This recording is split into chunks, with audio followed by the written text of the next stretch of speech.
Hello, അസ്സലാമു അലൈക്കും. നമ്മളിന്നിവിടെ cellophane sheet ഹെന്നാക്കോൺ റോളിങ്ങിന് വേണ്ടി എങ്ങനെയാണ് കട്ട് ചെയ്തെടുക്കുന്നതെന്നാണ് നോക്കാൻ പോകുന്നത്. അതിനുവേണ്ടി ആദ്യം ഞാനിവിടെ ഒരു സെല്ലോഫെയിൻ ഷീറ്റ് എടുത്തിട്ടുണ്ട്.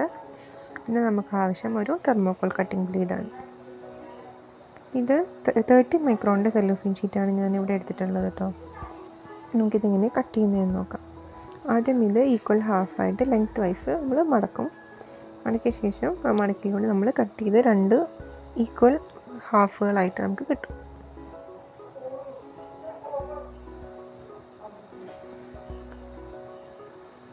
ഇത് ഞാനിവിടെ എടുത്തിട്ടുള്ളത് 30 മൈക്രോണിൻ്റെ ഷീറ്റാണ്.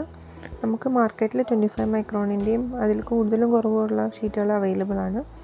എനിക്ക് കുറച്ചും കൂടി കംഫർട്ടബിൾ ആയിട്ടുള്ളത് 30 മൈക്രോണാണ്. അതുകൊണ്ടാണ് ഞാൻ ഇത് എടുത്തിട്ടുള്ളത്. നമുക്കിത് കട്ട് ചെയ്തെടുക്കാം. ഈക്വൽ ഹാഫായിട്ട് നമുക്ക് കട്ട് ചെയ്തെടുക്കാം.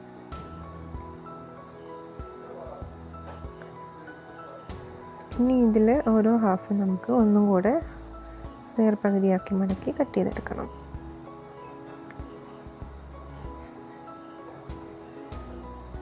തെർമോക്കോൾ കട്ടിംഗ് ബ്ലേഡ് തന്നെ യൂസ് ചെയ്യണമെന്ന് ഒരു നിർബന്ധമില്ല. എനിക്ക് കുറച്ചും കൂടി ഈസി ആയിട്ട് ഹാൻഡിൽ ചെയ്യാൻ പറ്റുന്നത് തെർമോക്കോൾ കട്ടറാണ്. അതുകൊണ്ടാണ് ഞാനത് യൂസ് ചെയ്തത്.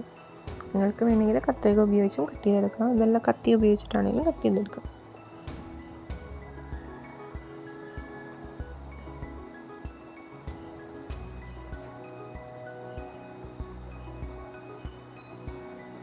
ഈ ടെക്നിക്കിന് നമ്മൾ ഈ കട്ട് ചെയ്തെടുക്കുന്ന ഈ ടെക്നിക്കിന് പറയുന്ന പേരാണ് 4x4 കട്ടിംഗ് മെത്തേഡ് എന്ന്. ഒരു ഫുൾ സെല്ലോഫെയിൻ ഷീറ്റിനെ 4x4 ആയി മടക്കിയിട്ട്, അതായത് ആദ്യം നമ്മൾ 4 മടക്ക് മടക്കും, പിന്നെ 4 മടക്ക് മടക്കി കട്ട് ചെയ്തെടുക്കുന്നത്. ഈ ടെക്നിക്കിന് പറയുന്ന പേരാണ് 4x4 കട്ടിംഗ് മെത്തേഡ്. ഓക്കെ, നമുക്കിപ്പോൾ 4 ഈക്വൽ പോർഷൻസ് കിട്ടിയിട്ടുണ്ട്. അതിൽ ഓരോ ചെറിയ പോർഷൻ നമുക്ക് ഒന്നും കൂടി കട്ട് ചെയ്തെടുക്കണം.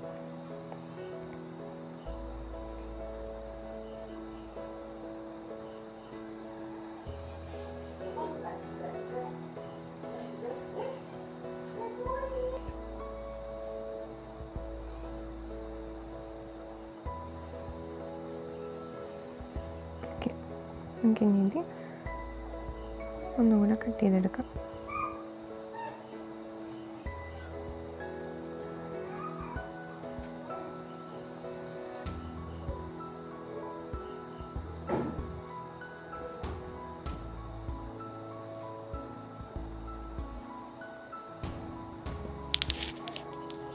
ഈ ടെക്നിക്ക് നമ്മൾ ഉപയോഗിക്കുമ്പോഴൊരു ഗുണം എന്ന് പറഞ്ഞു കഴിഞ്ഞാൽ നമ്മുടെ എല്ലാ ബ്രേക്കർ ഷീറ്റുകളും നമുക്ക് ഒരേ അളവിൽ കിട്ടും. അതുമാത്രമല്ല ലെങ്ത്തും ബ്രെഡ്ത്തും ഒക്കെ മെഷർ ചെയ്ത് നമ്മൾ കട്ട് ചെയ്യുന്നതിനേക്കാളും എളുപ്പത്തിൽ വേഗം കാര്യങ്ങൾ കഴിയുകയും ചെയ്യും. ഞാൻ ആദ്യം ചെയ്തിരുന്നത് ലെങ്ത്തിൻ്റെ ബ്രെഡ്ത്ത് 7x5 ഒക്കെ മെഷർ ചെയ്തിട്ട് കട്ട് ചെയ്യായിരുന്നു ചെയ്തിരുന്നത്. നമുക്ക് ഒരുപാട് ടൈം കൺസ്യൂമിങ് ആണ്. അത് മാത്രമല്ല നമുക്ക് സെല്ലോഫെയിൻ ഷീറ്റ് അളന്ന് കുറച്ച് വരുമ്പോൾ ഒരുപാട് വേസ്റ്റ് ആവുകയും ചെയ്യുമായിരുന്നു. ഇങ്ങനെ ചെയ്യുമ്പോൾ നമുക്ക് ഒരു തരി പോലും സെല്ലോഫെയിൻ ഷീറ്റ് വേസ്റ്റ് ആവാതിരിക്കും. നമ്മളിത് 4ആയിട്ട് കട്ട് ചെയ്തത് ഒന്നും കൂടി കട്ട് ചെയ്തു. പിന്നെ ഒരു വട്ടം കൂടെ മടക്കി ഒരു വട്ടം കൂടെ കട്ട് ചെയ്തെടുത്തു. നമുക്ക് നമ്മുടെ പ്രീ കട്ട് ഷീറ്റ് കറക്റ്റായിട്ട് കിട്ടിയിട്ടുണ്ട്. നമുക്ക് ബാക്കിയും കൂടെ അതുപോലെ കട്ട് ചെയ്തെടുക്കാം.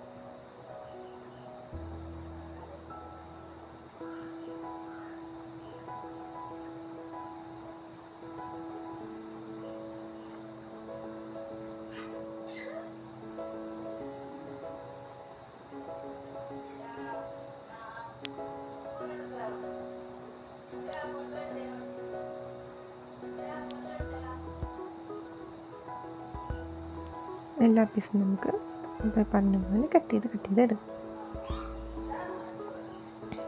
ഞാനിപ്പോൾ ഇവിടെ ഒരു സെല്ലോഫെയിൻ ഷീറ്റ് വെച്ചിട്ടാണ് കട്ട് ചെയ്ത് കാണിച്ചിട്ടുള്ളത്. നമുക്ക് വേണമെങ്കിൽ ഒരു 4-5 എണ്ണം ഒരുമിച്ച് അടുക്കിയിട്ട് ഒരുമിച്ച് കട്ട് ചെയ്തെടുക്കാം. ഞാനിവിടെ അതേ കംപ്ലീറ്റ് സെല്ലോഫെയിൻ ഷീറ്റ് മുഴുവൻ ആയിട്ട് പ്രീ കട്ടാക്കി എടുത്തിട്ടുണ്ട്. നമുക്ക് ടോട്ടൽ 4x4 മെത്തേഡ് വെച്ച് നമുക്ക് ടോട്ടൽ 16 പ്രീ കട്ട് ഷീറ്റാണ് കിട്ടുക. വളരെ എളുപ്പത്തിൽ നമുക്ക് കട്ട് ചെയ്തെടുക്കാം.